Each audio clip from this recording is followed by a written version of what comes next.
Hello les accros de One Piece, c'est Silver et Copper. Bienvenue sur Raftelli, la chaîne dédiée à tout l'univers de One Piece. La force, l'envie, l'ambition, telles sont les choses qui poussent un homme à voyager, à dépasser ses limites, à surmonter tous les obstacles. Enfin, ça, c'est la théorie. Car la vérité, elle est tout autre. Les murs ne sont pas tous surmontables. Et très vite, on peut se retrouver isolé, côtoyant la mort de bien trop près. Mais rassurez-vous, une solution existe pour pallier à ce problème. Il suffit de se faire aider. C'est bien connu, ensemble, on est plus fort. Et trouver un partenaire digne de ce nom, capable de nous soutenir dans n'importe quelle situation, ça n'a pas de prix. Enfin, ça dépend du partenaire. C'est pourquoi on vous présente aujourd'hui un top sur le sujet. Les 10 duos les plus incroyables et puissants de l'œuvre. Attention, pour cette vidéo, nous avons pris des personnages qui ont un lien très fort et qui se sont battus réellement côte à côte dans des conditions connues. Mais avant de commencer, vous l'attendiez sans doute. Voici les résultats du jeu concours. Les noms s'affichent à l'écran et félicitations aux grands gagnants. On s'attendait quand même pas à autant de participation. Il y en a eu plus de 2000. Et même si on n'a pas pu répondre à tout le monde, on a vu tous vos messages. Ne vous inquiétez pas. Toutes les participations ont été prises en compte. Et ne soyez pas déçus, il y en aura bien d'autres. La chaîne ne cesse d'évoluer et vous êtes de plus en plus nombreux dans la grande flotte. Et n'oubliez pas le grand objectif de l'année, c'est les 100K Nakama et avec une belle surprise à la clé. Alors toi aussi, jeune pirate sans drapeau, oui, c'est à toi qu'on parle. Ne te cache pas derrière ton écran. Rejoins-nous dans cette grande aventure. C'est aussi simple qu'un abonnement pour toi, et nous, ça nous aide énormément. Mais place à la vidéo. Allez, c'est parti! Numéro 10, ceux qui se détestent.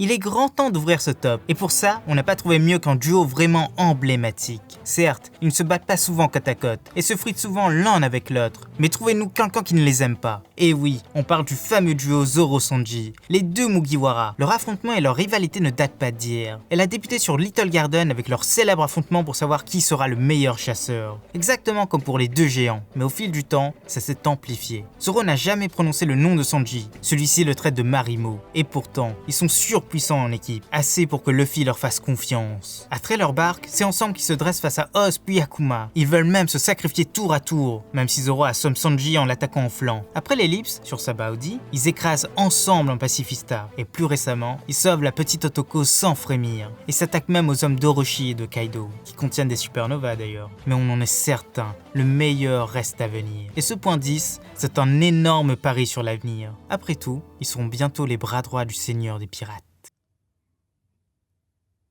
Numéro 9, les ambitieux.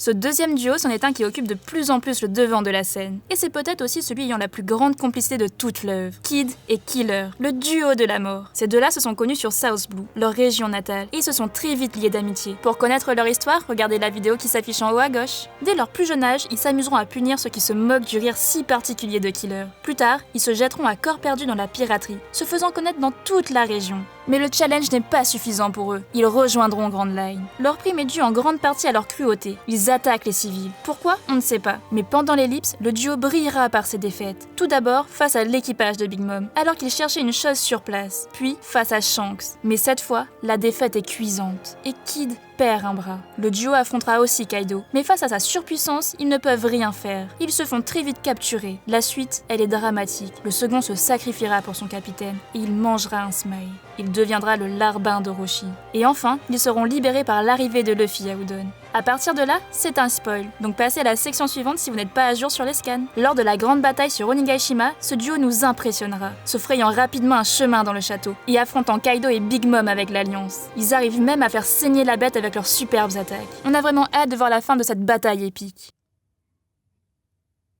Numéro 8, l'Alliance.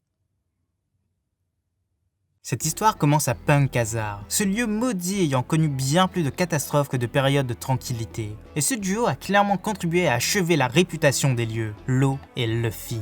Depuis leur alliance sur Punk Hazard, ces deux-là ont réalisé des miracles et ont réussi à retourner le monde entier. Enfin, une grande partie. Ils ont stoppé et kidnappé César sur Punk Hazard, forcé Doffy à démissionner du titre de Shichibukai pour le battre par la suite. C'est quand même un exploit remarquable. Et enfin, ils ont réussi à infiltrer le territoire de Kaido et fomentent une rébellion, aidant le petit Momo dans sa quête de liberté pour son peuple, Law le cerveau et Luffy l'impulsif. Enfin, même si 90% des plans tombent à l'eau à cause de Luffy, ce qui crée des situations bien drôles. Et clairement, pour nous, c'est l'un des duos les mieux pensés de l'œuvre. Il est assez équilibré et surtout, il est très improbable. À partir de là, c'est un spoil, donc passez à la section suivante si vous n'êtes pas à jour sur les scans.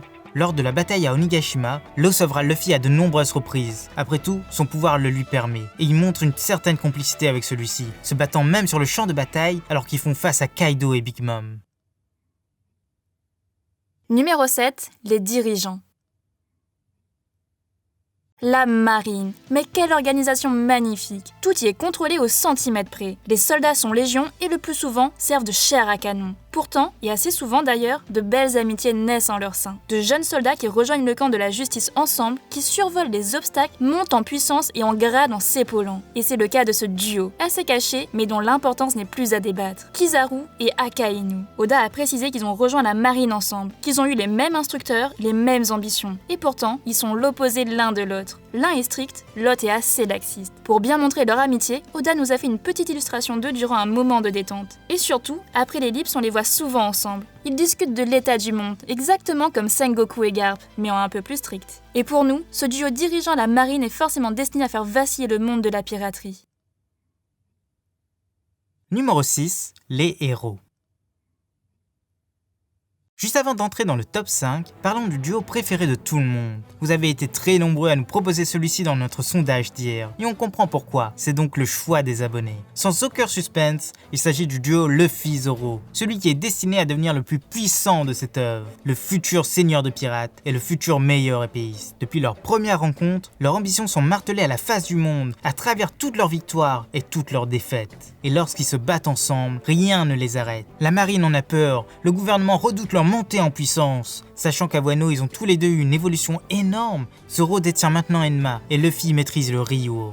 À partir de là, c'est un spoil. Donc passez au point suivant si vous n'êtes pas à jour sur les scans. Ça fait beaucoup de spoil, mais pour bien en parler, il en faut. À Onigashima, ce duo fait des miracles et mène clairement la bataille. Ce sont eux qui infligent les plus gros dégâts à Kaido, en le frappant et en le tranchant. Ce duo de tous les records va ressortir grandi de cette bataille, et le titre ultime n'est plus très loin.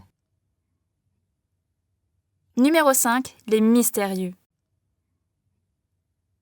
Pour entrer dans ce top 5, parlons d'un duo qu'on attend tous. En tout cas, celui qui reste le plus mystérieux et dont la toute-puissance est bien inconnue. Le duo à la tête de l'équipage du Roux, Shanks et Ben Beckman. Vous nous l'accorderez, ce duo est incroyable. Leur première apparition a lieu au tout début de l'œuvre, et ce sont même les premiers pirates à apparaître. Pourtant, ils nous montrent bien qu'ils n'ont peur de rien, et réussissent même à mettre à néant les bandits qui attaquent Luffy. Juste après, ils quittent le village et continuent leur périple, arrivant même à décrocher le titre d'empereur. Et là, pouf, plus rien. Ils attendent sagement sur leur île, veillant à l'équilibre du monde. Mais à Marineford, ils feront une entrée fracassante, arrêtant Akainu et Kizaru, le duo de la marine surpuissant. Ils imposeront la fin de la guerre. Personnellement, on a hâte de les revoir, surtout qu'Oda a précisé que ces personnages étaient très complémentaires. Shanks est le jour et Ben Beckman la nuit. Le premier est surpuissant et le second est le plus intelligent de l'œuvre. Numéro 4, les terreurs.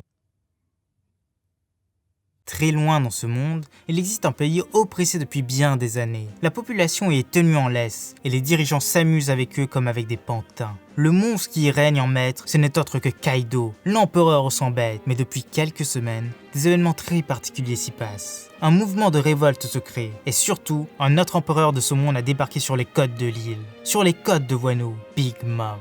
Et après moult péripéties, elle a conclu un pacte avec Kaido, une alliance pirate. Et ce duo tout droit sorti des tréfonds de l'enfer est prêt à mener une guerre totale sur le monde.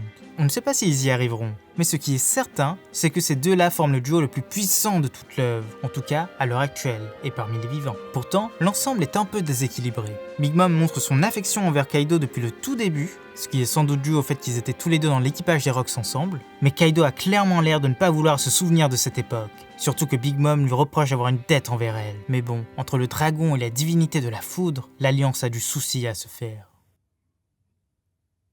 Numéro 3, les glorieux. Ah, ce numéro 3, il n'est pas beaucoup ressorti lors du sondage. Et pourtant, il est incontournable. L'œuvre ne serait clairement pas la même sans eux. Alors parlons encore une fois de deux marines, les plus intrépides et les plus décorées connues, Garp et Sengoku, les légendes de cette institution. Là aussi, ils se sont rencontrés en tant que simples soldats et ont entamé une forte amitié. Et très vite, ils se sont fait un nom, gravissant les échelons les uns après les autres et réalisant autant d'exploits ensemble que séparément. Même si Garp prend un peu d'avance, ils deviennent les héros de la marine. Ils sont même reconnus comme des adversaires adversaire de taille par le seigneur des pirates lui-même. Plus tard, ils se battront contre Shiki en duo et le vaincront. Il ne faut pas oublier que c'était l'un des grands rivaux de Roger. Et enfin, lors de la guerre au sommet, il n'hésite pas un seul instant à s'attaquer à Barbe Noire et à son équipage, ce qui n'est clairement pas une mince affaire. Et ensemble, ils les retiennent jusqu'à l'arrivée de Shanks, alors qu'ils ne sont plus tout jeunes quand même. Même dans la vieillesse, ces deux-là restent vraiment incroyables. Numéro 2, les deux seigneurs. Pour le numéro 2 de ce top, parlons du duo qui a littéralement renversé le monde et a fait ce que personne n'avait jamais réussi à faire avant eux. Le duo Roger-Rayleigh, les deux seigneurs, celui des pirates et celui des ténèbres. On ne connaît pas encore la signification de ce titre, mais ça ne saurait tarder. Ces deux-là se sont rencontrés il y a de nombreuses années sur East Blue, et Roger appelait ça le destin. Très vite, ils se jetèrent dans l'aventure Grand Line et se firent un nom en tant que pirates, traversant les épreuves, surmontant les obstacles et constituant un équipage digne de ce nom. Et c'est lors de leur dernière traversée ensemble qu'ils y arrivèrent. Ils touchèrent cette fameuse dernière île. Hélas, cet exploit signa la fin de leur voyage ensemble, et lorsque l'équipage fut dissous, Rayleigh versa des larmes en se remémorant toutes ses aventures. Ce duo, à défaut d'être plus puissant que le numéro 1 de ce top, est sans doute le plus attachant. Car même aujourd'hui, lorsque Rayleigh repense à Roger, des sentiments nous envahissent. Avant de passer au numéro 1 de ce top, voici 3 petites mentions spéciales. Hermep et Kobe, ces deux-là seront les Sengoku et Garp de la nouvelle génération. Silver Rayleigh et Copper's Gaban, peut-être bien les Zoro et Sanji de la précédente génération. Malheureusement, on ne connaît pas grand-chose sur le deuxième, on ne les a donc pas classés. Et enfin, Dory et Brogy, très souvent sous-estimés, mais ils ont quand même la réputation d'être les plus grands guerriers d'Elbaf. Numéro 1, le plus puissant. Celui ayant atteint la première place de ce classement n'est autre qu'un duo très éphémère, mais qui a accompli le plus grand miracle de cette œuvre. En termes de puissance, ils n'ont pas leur égal. C'est bien le duo Garp-Roger. Ils ont beau avoir été dans des camps différents toute leur vie, ils ont réussi à former un duo lors d'un seul instant. Une alliance pour le bien de ce monde. L'histoire se passe il y a une quarantaine d'années de cela. Un pirate d'une cruauté sans nom dictait sa loi sur les mers, Rox dit Shebeck. Personne n'arrivait à l'arrêter. Les pirates, le gouvernement, les marines, tous trépassés sur son chemin. Jusqu'au jour où il s'attaqua au dragon céleste, sur l'île de God Valley. Sur place, Garp, le jeune marine, ainsi que Roger, le pirate montant de la nouvelle génération, s'associèrent et ils firent tomber son équipage, qui était quand même composé de Barbe Blanche, Big Mom, Capitaine Jones et Kaido. Même s'ils avaient eu l'aide de leur équipage, ce qui n'est pas certain, c'est quand même un énorme exploit. Bien des années plus tard, l'amitié créée par cet événement sera toujours là, et Garp acceptera de prendre soin de l'enfant de Roger après sa mort, faisant même de celui-ci son petit-fils. Et comme vous le savez, l'histoire a une fâcheuse tendance à se répéter. Et qui sait, peut-être que la nouvelle alliance pirate-marine pointe déjà son nez, et que le monstre qu'ils arrêteront est déjà là.